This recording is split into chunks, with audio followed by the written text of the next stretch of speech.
l'appelle journaliste. Autrement, c'est autre chose. Maintenant, je disais, oui, les coups, on va en recevoir, peut-être on va en donner, alors que, encore que notre nature politiquement correcte, on est plus concentré sur ce que nous offrons. On est plus attentif à ce que les Sénégalais disent, à leurs interpellations, mais également à leur vie quotidienne qui est extrêmement difficile. Je parlais de défis sécuritaires, mais pas que. Aujourd'hui, le coût de la vie est extrêmement élevé. Nous ne produisons pas suffisamment, nous ne transformons pas non plus suffisamment. Résultat des courses, aujourd'hui vous avez une balance commerciale du Sénégal qui est déficitaire de plus de 6 000 milliards de francs CFA, l'équivalent du budget national. Vous avez un pouvoir d'achat qui s'est également considérablement réduit, même si par ailleurs nous ne sommes pas des nihilistes.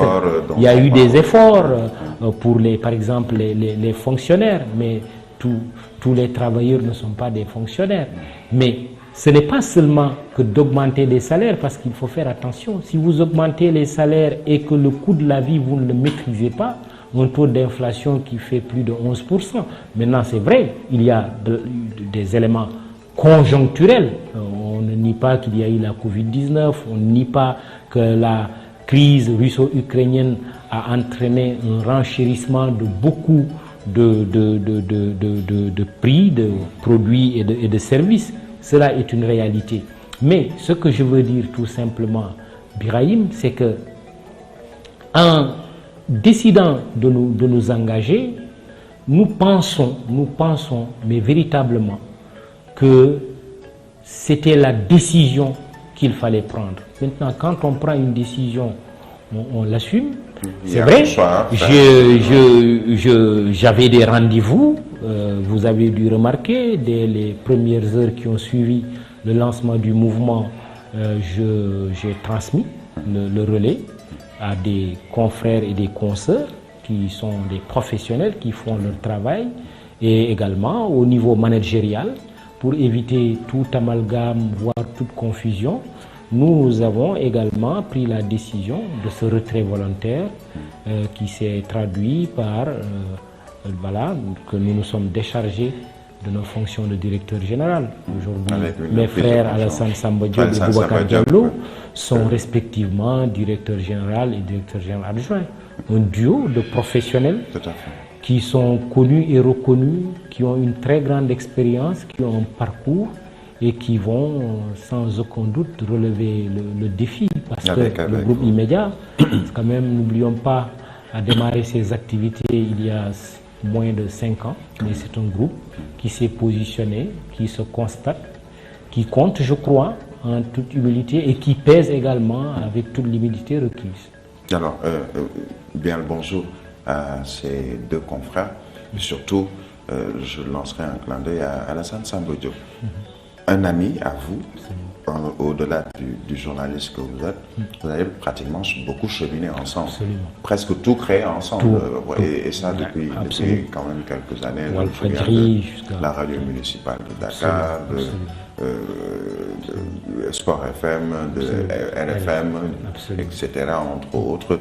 Bonjour à Alassane Samba Diop et surtout respect également à vous.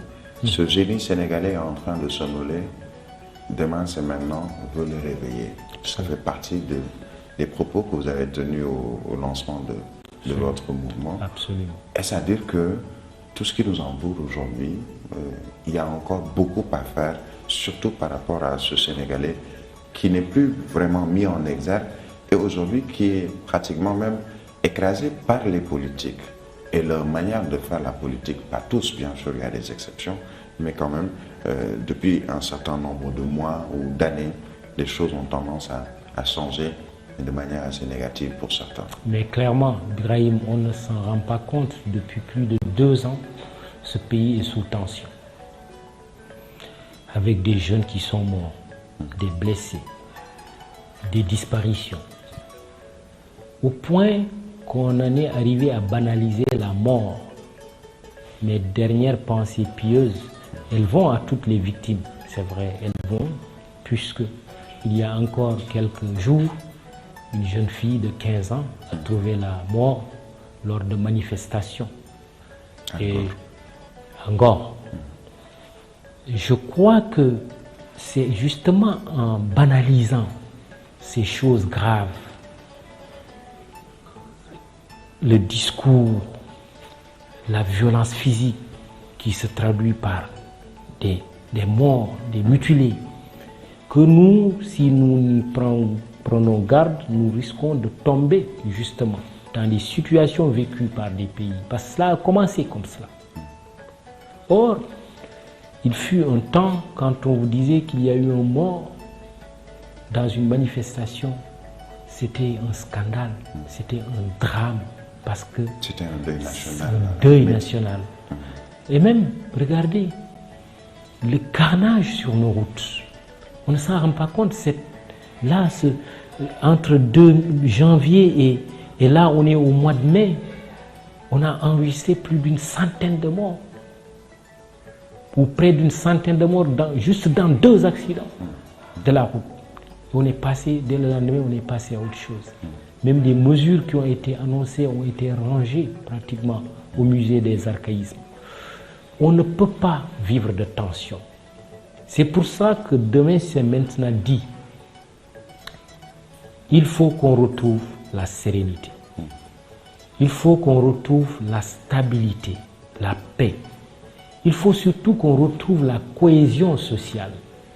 Ce vivre ensemble qui a fait la grandeur du Sénégal.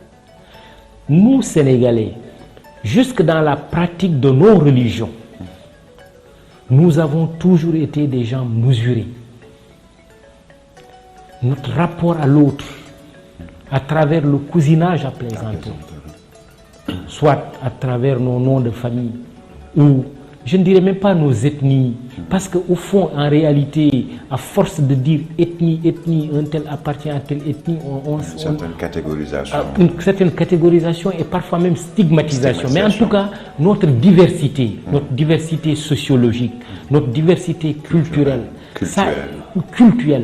tout ça, je veux dire, a comme ciment ce commun vouloir de vie commune, comme disait Léopold Sédar Senghor. Or, il faut le reconnaître, depuis quelques années également, ce vivre ensemble, il est chahuté, voire menacé par moments. Je crois qu'il faut qu'on s'arrête, qu'on se dise, parlons-nous. Si c'est la compétition politique, la compétition électorale, mais pour un pays qui a réalisé, comme je disais tout à l'heure, 2 alternances, qui connaît le chemin, mais pourquoi nous devrions nous entretuer? Pourquoi nous devrions nous détester autant? Je ne veux même pas utiliser ce terme, mais quand j'entends nos discours, nos actes, mais je me dis non, cela ne nous ressemble pas. Allons aux élections, mais avec des règles du jeu qui sont respectées jusqu'au bout, et que les Sénégalais, en connaissance de cause, puissent choisir leur président ou leur présidente, parce qu'on oublie même parfois que le bon Dieu peut décider que ce soit une femme, comme il peut décider qu'il soit un homme, même si maintenant ce sont les Sénégalais aussi qui s'expriment par la voix des urnes, et comme on dit, vox populi, vox dei, la voix du peuple et la voix de Dieu. Alors, on reviendra sur tout ceci. Ce sera dans la seconde partie de votre émission Politiquement Correct. Nous marquons une courte pause. Retour dans un instant sur Leral FM, Leral TV et Leral.net. Radio Leral 96.1 Dakar 100.4